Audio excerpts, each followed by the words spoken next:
Hi, I'm really happy that I can greet you. I'm here together with Maruša, and we will try to do our best to make an intro in crowdfunding, especially in a part when it deals with the strategy, how to build a partnership, and Maruša will talk later on PR. We envisage this as let's say, workshop lecture that will last approximately 20 minutes my part and 20 minutes Maruša's part. And we hope that it will be useful and will help you to pursue your campaign later on. I will start screen sharing in a minute, so you can see the slides, but you will still see Maruša and I in the small corner above. I have to check. I think it's the right part, yeah, right part of the screen. Me and the sides of the world and whatever. So as the title says, welcome to the crowdfunding workshop on strategy and partnership. Probably you have already, let me see, just a second. For some strange reason, as always, I will do it manually. It's not working. Okay, it's working. You probably have met with the term of crowdfunding, or you have probably, maybe some of you have participated as contributors, as donors, as partners in some of the campaigns. As always in life, you have to know where you are heading. Otherwise, any trip, any road is good. So the crucial part is think about what is your strategy and to choose whatever you want to pursue in line with your strategy. And this is the part when you have to think about the existing vision and mission of your organization. It can be an NGO, it can be a company, it can be a social impact entrepreneurship organization or whatever. So it's very, very important to use crowdfunding as, I would say, a channel for your further development, and also as a channel that will enable you to get more visibility and create community, and also acquire funds that you need to shift to another stage of your organizational development. So as I said before, you have to think about your vision and mission. If you don't have it already, maybe this is the good moment to start thinking about your vision and mission. Once you're done with your vision and mission, you should think about your brand as it is. If you don't have it, you either have to create it to be in line with your vision and mission, or maybe you can just activate it. So let's say that you are already established organization that exists for a number of years. So you have already a community on social media, or you have people that come to your events, your gatherings, and all of those people are aware of your brand, maybe the name of your organization, people, values, event stories that you share. And you should definitely use that brand, the existing brand, and try to use its potential and its maximum, and even to enhance it in order to pursue the goals you want to achieve through your crowdfunding campaign. And this is the part when we come to the goal story. As always in life, you have to really be precise about the objectives you want to achieve. So your goals can be monetary. It can be like, I want to gather 20,000 euros or 100 or 200,000 euros because I want to incorporate a small co-working space where, for example, or young people will be able to come, share desk, have all the amenities of the technology they need to have remote working. Or I want to start a small corner shop, so I need the first 10,000 euros to pay the lease for the 3 months and 7,000 for inventory and some licenses, or to pay salaries of the workers for the first few months until the job picks up.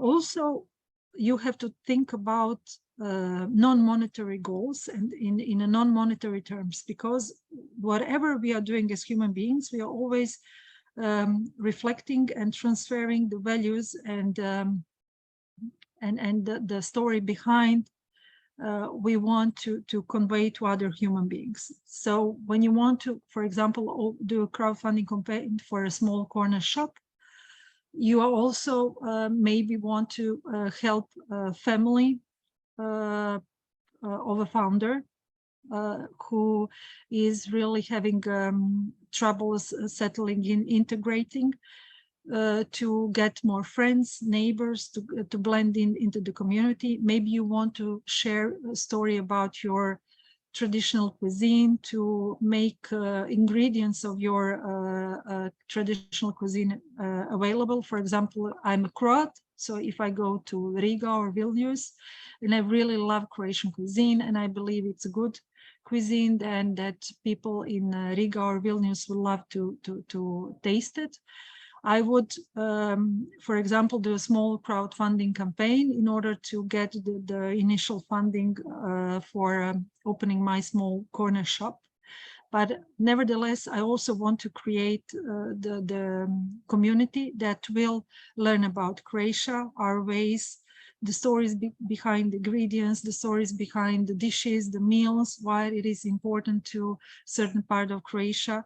So it's more about not just sharing the profits, the monetary part of the story, getting the 7,000 or 10,000 or 100 euros I need to incorporate my corner shop, but also sharing the story about Croatia, our values, tradition, how our gastronomy reflects our history, what are the important things I want to also share with my new neighbors in Riga and Vilnius, things like family, Sunday lunches, having special treats depending on the part of a year and things like that. So think about that, because this is the part when you have to get the sentiment out of your future donators, the one who will be your contributors to the crowdfunding. And it's super important when you do your goals that you have this, let's say, special glasses, that you think about the impact you will have on the community, on the story you want to share, and also on the these goals will also be your call to actions, and you will be in a better position to ask people to join you, to contribute you, and it will be easier for them to identify, because I believe that people in Riga and Vilnius, as we Croats, really cherish family and family time and family dining. So it's very easy to relate to a story behind having special family meals that everybody contributes to, and that my small corner shop can help you also achieve your goals when it comes to, I don't know, family gathering.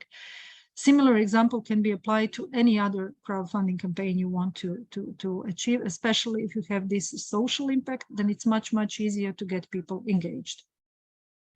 That's why it's super important to define your objective. You have to think about who you are trying to fund, so where the money will be used, what is the cause behind why you are doing that. I'm doing that, for example, if I'm opening my corner shop because I want to promote Croatian culture and I want to make a living. So I have a clear cause for it. And also I want to make an impact on a local community, in a sense that I want to have better bonds between Croatia and, for example, Lithuania. What are the end results I want to achieve? So not just gathering the money, the funds I need, but also starting a business, getting people employed, getting promotion of Croatian culture. What is the plan? How I'm going to do it? And who I'm going to ask to give me support? Who will be my donors? Who will be my contributors? That's why the part of preparation and research is super crucial. And I put here the hint, and it's definitely something you should go for it. Google it. There is so much of materials and crowdfunding campaigns available, either through the different crowdfunding platforms or just sitting around as a regular news. And they can be really inspirational for you. They can help you tailor-made your campaign and use the different bits and pieces that will enable you to have as successful campaign as possible. So definitely take more time to think about the story you want to tell, who do you want to target, who do you want to engage, use all the available examples you can reach, and don't hesitate even to contact people that have driven those campaigns, because most of the people are eager to help. And once you provide the reasoning why, what is your cause, why you are doing it, they will be even more eager to help you. And maybe you will even make a partnership, or they will even contribute to your campaign on later on stages. So use that, use the human potential you have. Of course, it's all about resources, as always in time. In life, you know that you have to be really honest and truthful about the resources that you already possess. So either who is going to deliver what? Either you have it within your organization, you have a team of people who are able to do it. Either you are a sole entrepreneur or a sole founder, or you don't have anybody. You have to do everything on your own. Either you can team up with somebody who is already doing something similar. So be very honest about who is going to do what, and then commit.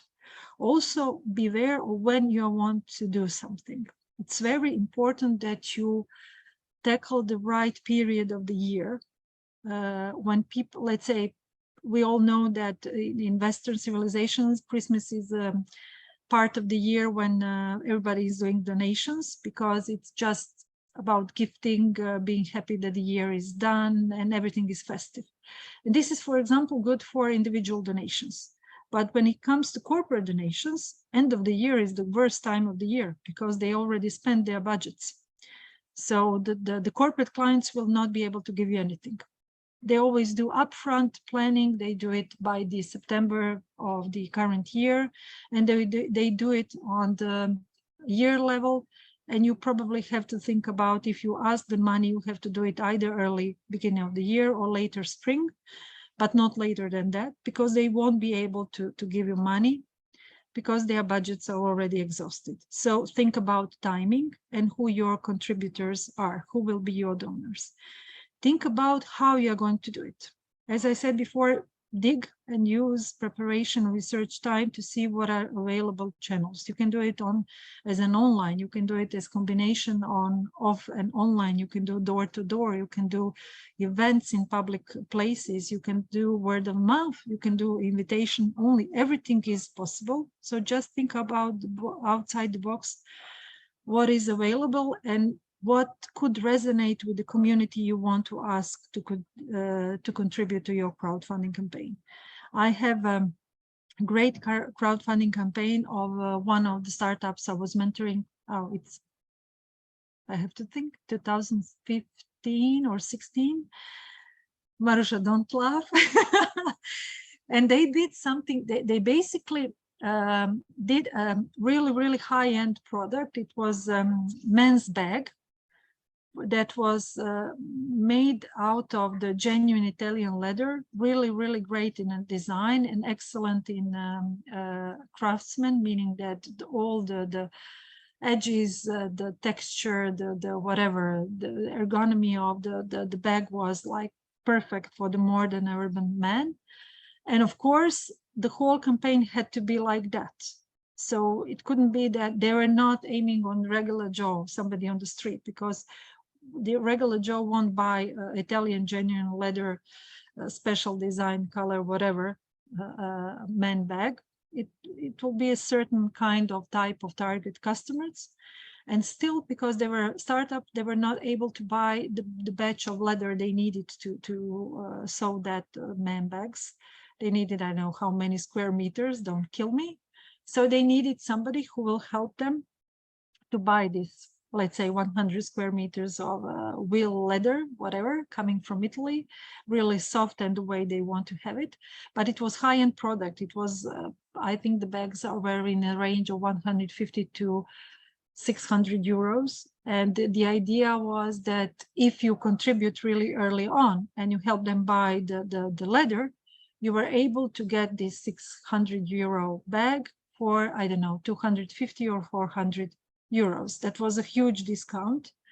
And the whole campaign was, I think, done on Kickstarter. So it was like, if the whole funds were not collected, basically it wasn't executed. So the money was returned to the contributors, and they managed to get that first batch. They managed to, of course, they had even the stretch goal achieved, and they managed really to dispatch the first batch of those man bags, and they wanted to, I think, year or a year and a half afterwards, they wanted to have this enhanced, even more customized bags designed and made for their customers, but unfortunately they didn't manage to pursue it at that time, because for various reasons, as you can only imagine, when the business is scaling up, you need more craft personnel who will be able to do it, and to do it in a real time frame, and they were not able to get enough skillful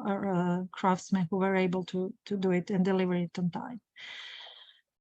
That's why I was mentioning this, let's say, men's bag crowdfunding campaign, because even with high-end products, they were aiming on invitation only, really word of mouth type of campaign. They had a social media campaign, but it wasn't like anybody could contribute. It was really made like a special club. So you can even think if it is feasible to do it your way, or maybe use it for anybody and have the small donators contribute. What is crucial is that, having in mind who your customer is, who your target contributor is, you have to have a clear content. You have to know what and when and how you are going to communicate in all lanes of communication, no matter what kind of communication you are using. Maruša will talk more about that. You have to have it prepared in advance, and you have to be consistent, and you have to be authentic, and you have to be really let's say, you have to do it as you promised, and really keep the track of all progresses, analytics that goes behind. I think Željko will talk about that, because he's a magician when it comes to the social media and how to do analytics properly, and how to target clients, your contributors, no matter if you call it clients, users, or contributors. They're the ones who are paying, so you want to get them engaged and to give the funds you require for them. So this is really important. And in order to ensure that, you, apart from this research and preparation, you have to secure commitment upfront. So you have to know what resources you have, who you can count on, when, on what actions, and you have to have it secure upfront. You can't improvise during campaign. You can, but then it won't be successful. So it's, or maybe it will be successful, but will be a pure chance, let's say like that. So my advice is better to be super prepared and then have a pure lack of pure chance, and then be really super extra successful, but also have preparations done. The part that is very important, and I think it's especially important when you have a crowdfunding campaigns that have this social impact, and you want to talk more about not just monetary goals and creation of the brand, but something that is intangible, that is very important and dear to your heart or your organization, is about values and creating partnership. So you always have to think about the community partners that already exist, or the one that you want to create, and partner on the right values with those that share those values with you, because then you will have this multiplier effect. They may be partners in kind. Maybe they can provide you with some video recording, they can design your web page, they can I don't know, share your content on their media. Maybe they can even contribute in kind or in funds. But you have to be aware that those partners have to be completely and in line with your values. Don't partner with those who are not in line with your values, especially when you have this social impact agenda on. What is super important is that you are aware what is it in this crowdfunding story for your partners. So once you know that you have the same values and that you share the same story, you have to also think about why this partner should choose you and not some other crowdfunding campaign. You have to be very aware by digging and researching and preparation, what are the things that he cares about. I don't know, it's an insurance company that really wants to support single parent households for some various reasons. Maybe the key stakeholder, the key owner of the company was a child that was brought up in a single parent family, and he really wants to give back to community by uplifting and empowering single parent families. And therefore, because he is now very powerful and influential businessman, he wants that the charity funds or budgets of his companies are being used in that purpose, especially. And it's very important then that you, when you model your campaign, when you model your perks, that you have in mind that the value that you are bringing to your partner is the one that the partner is seeking. So you are not selling what you have to sell, you are selling what they want to buy.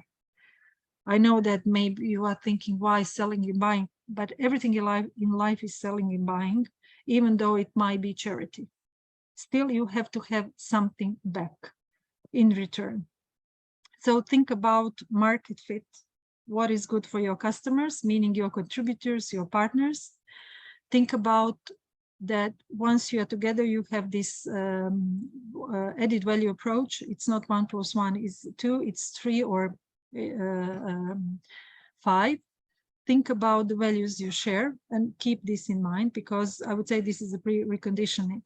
If you don't have it, don't go for it, because it will, everybody will lose at the end. And this is the part when it gets to the emotion. You have to think about the emotions you share and the values you share, and also should be the ones that are shared with your partners, your contributors, your users, your donators. And don't hesitate to call on emotions. Tell the story, use the story. I know that one of the ladies that is in incubator with us, Narmin, she's doing this Speak campaign, and they have a wonderful already pack of references, successful stories about people who are attending their events, language courses that managed to integrate better in the local community.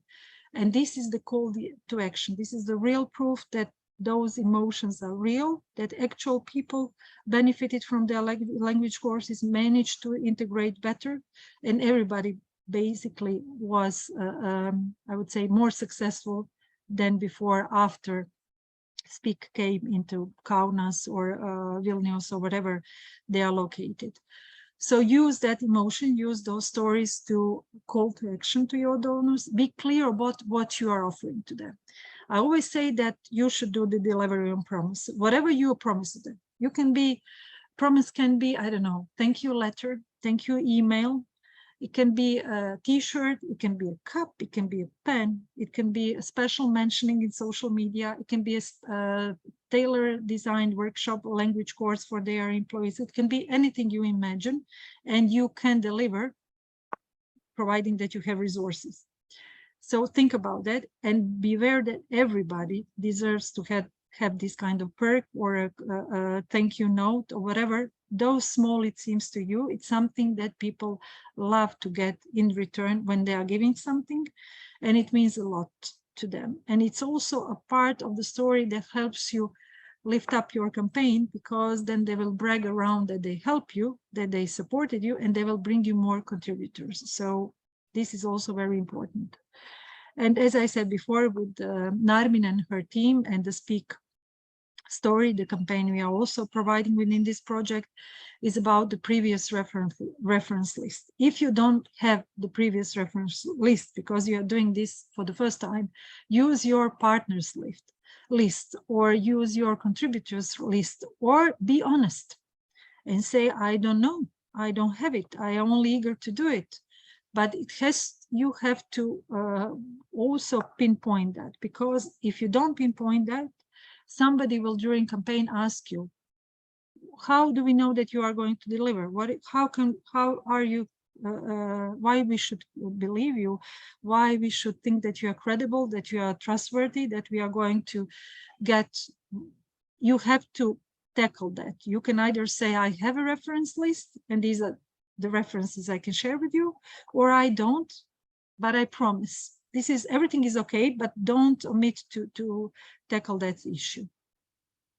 And just to wrap up, this is the slide that I took from one crowdfunding campaigning, and I like it because it presents the clear path of the road each crowdfunding campaign should think about and should take. So definitely, as we said before, think about your strategy. What is your vision, mission, your brand? Define your clear goals. Choose how you're going to do it. What is going to be your media, your platform, your channels. Plan your campaign. Partner with similar value shared partners, contributors. Build your community or use the existing one and upgrade it. Do the promotion right, and delivery on promise, meaning that you deliver what you promised on. And once the campaign is done, regularly report on what the outcome is. And to conclude, thank you for your patience. And I hope that this, let's say, few slides that I share with you have been useful and will inspire you to pursue your own campaign. Now I'm going to stop the screen share and Maruša will share hers.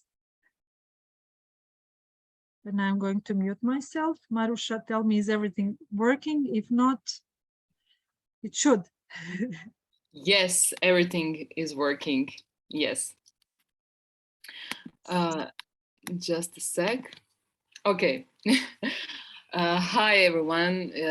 I'm glad that I'm here and that I can tell you something about the media and the public relations regarding the crowdfunding campaigns.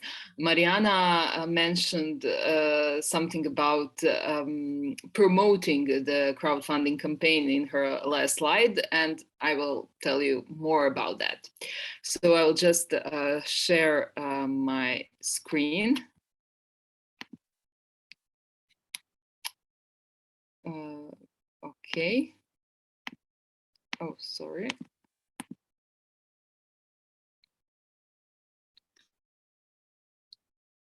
Yes, now you can see it.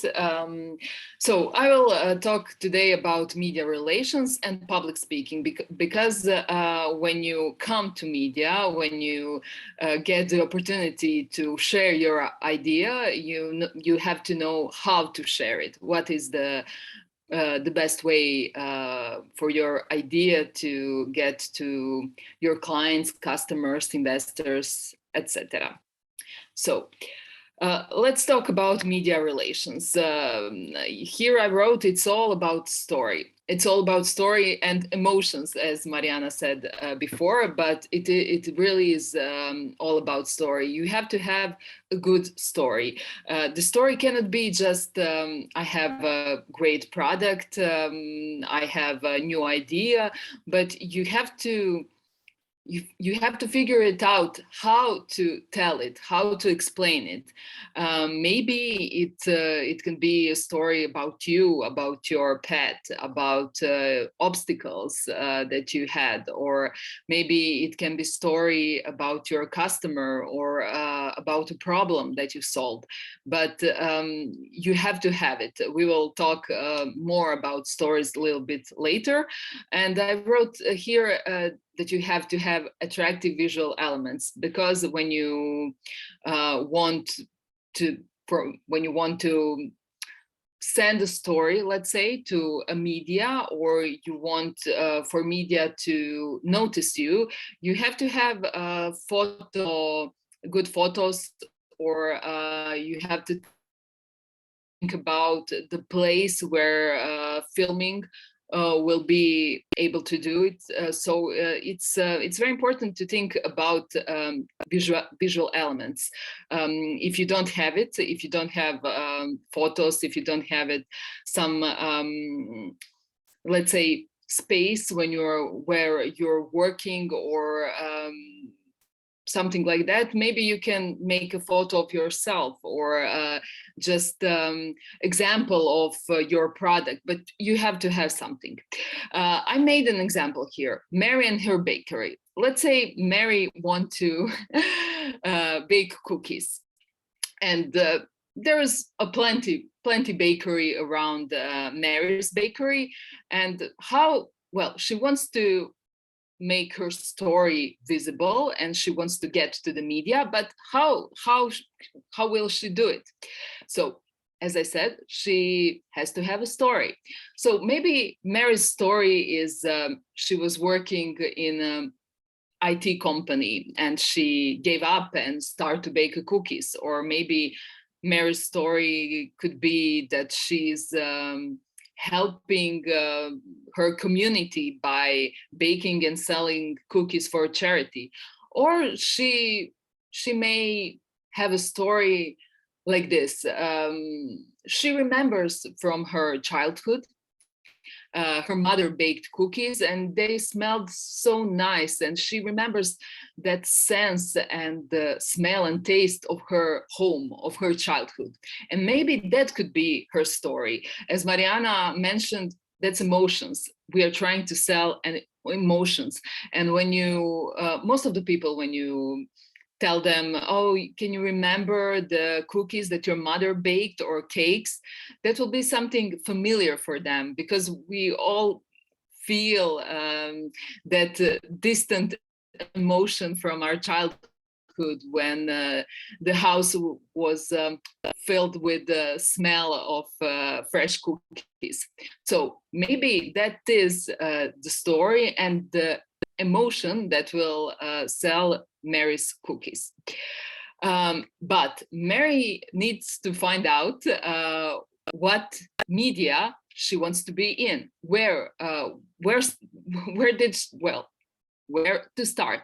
So detect the media you want to be in. We all know that there are plenty of all sorts of media today: digital media, television, newspaper, whatever, and you have media that are, for example, business media, tech media, lifestyle media. So Mary needs to find out where her customers are. Are they watching TV, or are they reading newspapers, or maybe they're looking some cooking shows or things like that. So she needs to choose the media. For example, maybe Mary will choose lifestyle media, and she will tell them her story, as I mentioned before, the story about her childhood and her mother's cookies. But she needs to figure it out, this key messages. She has a story, but what is the key message? Key message is a message that has to contain our goals. For example, Mary wants to sell her cookies, and Mary thinks that her cookies are special because they have that special taste of her childhood. But she also needs to think about her audience, her clients, customers, or the media.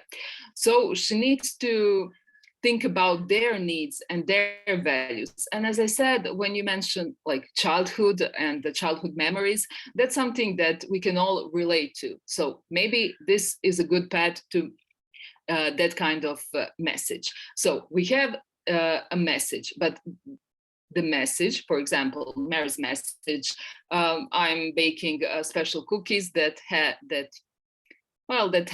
like taste of childhood.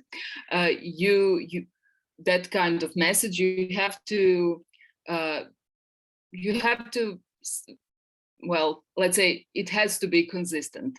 You cannot change it. You cannot you cannot change it. It's your message, and you have to repeat it over and over and over again, because if you don't do that, people will forget it. And message has to be unburdened, without technical terms. Okay, Mary doesn't have a problem with that because she's baking cookies. But when you have, let's say, IT IT product, some kind of app. Often people that are from IT business use so many technical terms and they don't understand maybe, and they don't think about the people that are not tech people. So you have to make your message very clear, very understandable for people. For example, 12-year-old child. That's the person you need to let's say talk. You need to speak to them, and that kind of message, your message should be. So earworthy, as I said, short and clear. And as I said, you need to think about your audience, who your audience is. So we have a key message, we have a story, but what do we need else? Yeah, we have, as I wrote, we need statistics. Why statistics? Because people love numbers. When you have some kind of numbers, it gives you a credibility. Well, it sounds a little bit more serious.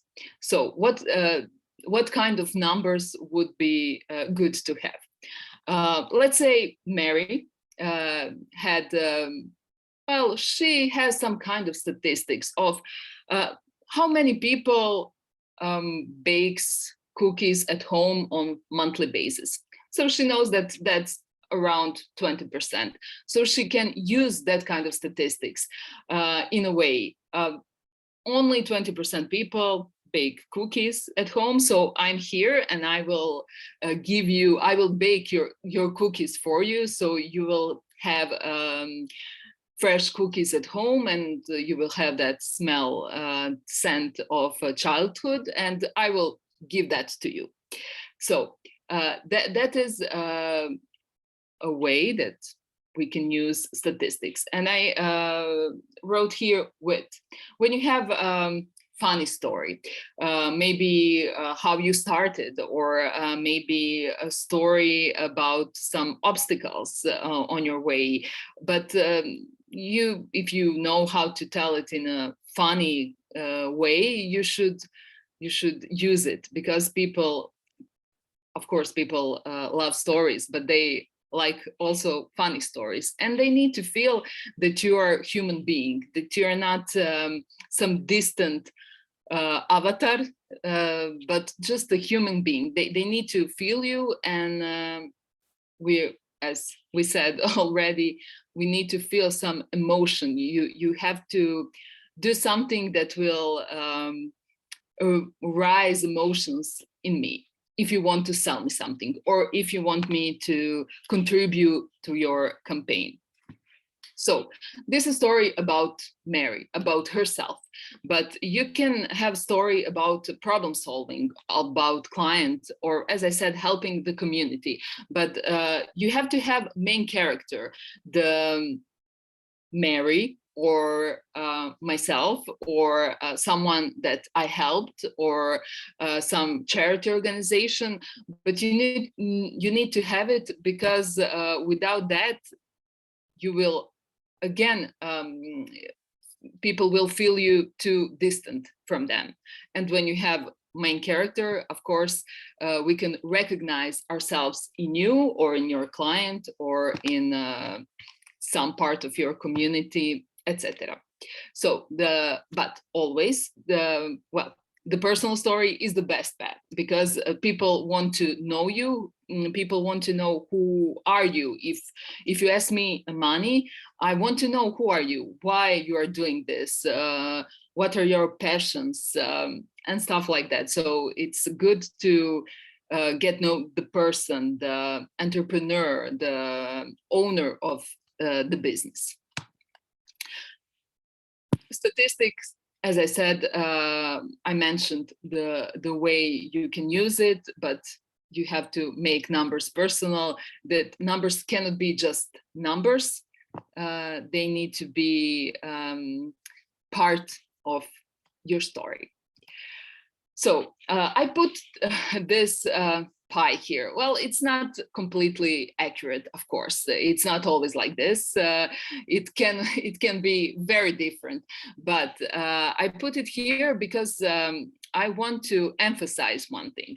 So you have a story, you have your key messages, you have statistics and everything, and now you want to approach to media, and maybe you approach to some journalists and they want to support you in your, for example, crowdfunding campaign, and you have a first interview with them. So you know what to say, but you didn't think about how to say it. And I put it here just to show you that how to say it is equally important as what you are saying. So the body language, the voice, nonverbal communication is super important. And what is nonverbal communication? It's energy that you have.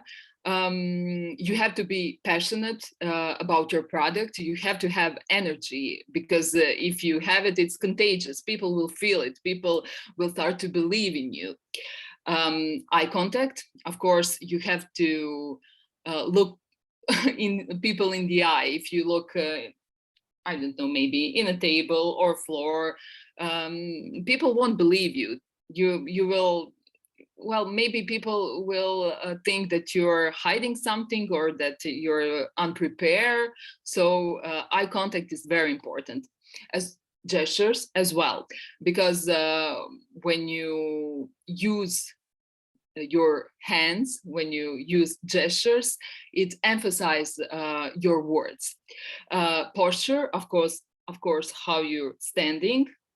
You know, when we are in uncomfortable situation, we often, well, our shoulders are like this. So we are trying, we have to have in mind that we are need to put our shoulders like this. That's one example of bad and good posture. And of course, voice, the tone, the pace, the way of speaking, it's also super important. As I said, gestures, they are holding attention, emphasize words. So you should have in mind to use it, because as I said, uncomfortable situation, and for example, first interview is uncomfortable situation. Many people hold hands like this in front of them, or they're holding, they put their hands in the pockets, and that's all a big no-no. So have in mind not to do that. Marijana mentioned before that you have to be authentic. So that is some of things that you have to have in mind when you have some kind of public speech. You have to be authentic, natural, because if you try to be someone else, or if you try to present yourself in some other way, people will notice. They will stop believing you, because they can feel that. So whatever you do, wherever you go, interview, public speech, all kinds of public speaking, like conference, whatever, you have to be yourself. And also you have to be flexible, speak to the audience. As we said, you have to have in mind who you're talking to. And of course, you have to be compelling. That's, a little bit of smile, little bit of charm. That's something that is useful. Common mistakes in all kinds of storytelling, public speech. This is, I think that we all know people that are making this kind of mistakes. For example, they're talking too long. They're using too many technical words. They're impolite. For example, when the situation is uncomfortable, we sometimes tend to be impolite. Well, it's a mechanism of coping with that kind of situation. Without clear message. I think we all know people that are talking and talking and talking, but there's no message in it. Or they're talking, but their messages are unmemorable. So we have to have in mind that maybe we can talk less, shorter, but with very direct messages that we made before, as we said. Poor nonverbal communication, we just spoke about that, and lack of energy. I think that the lack of energy, I worked with many startup founders that are trying to prepare their pitch, and they put their hands in their pockets and they're like, oh, I have that product and I think it will be great. And I told them, so you think you can sell this? You think it's okay if you don't have like passion about your product and you don't have, like, you're not super energetic because your product will be the best product of all. You think the people will believe you? If you don't have energy, if you don't have passion, if you're not excited about your project, you cannot expect someone else to hear you, to feel you, to be excited about this.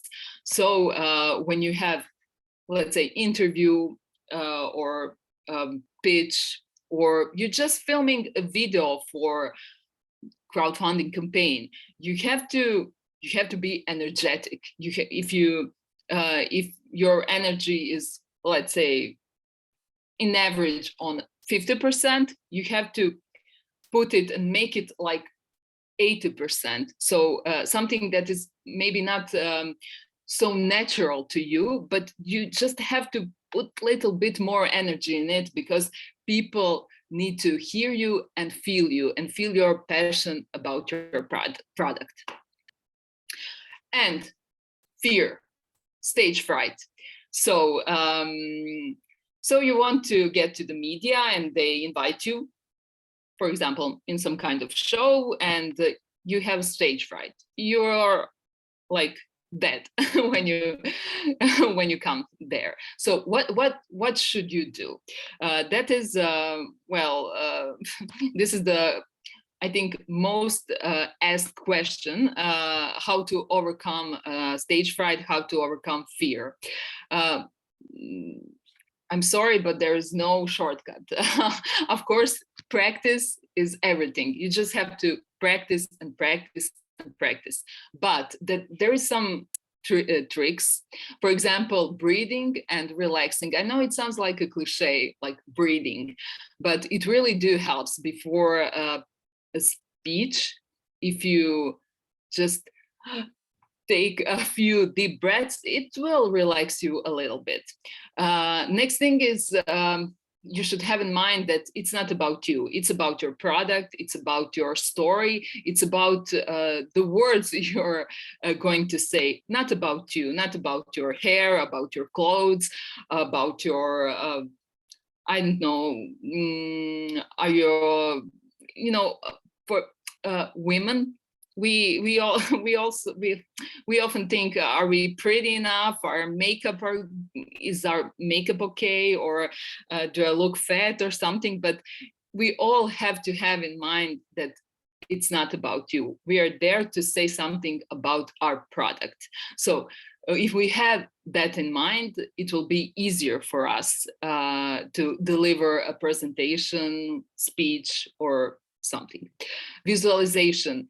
That's something that, for example, people in sports do. They're visualizing their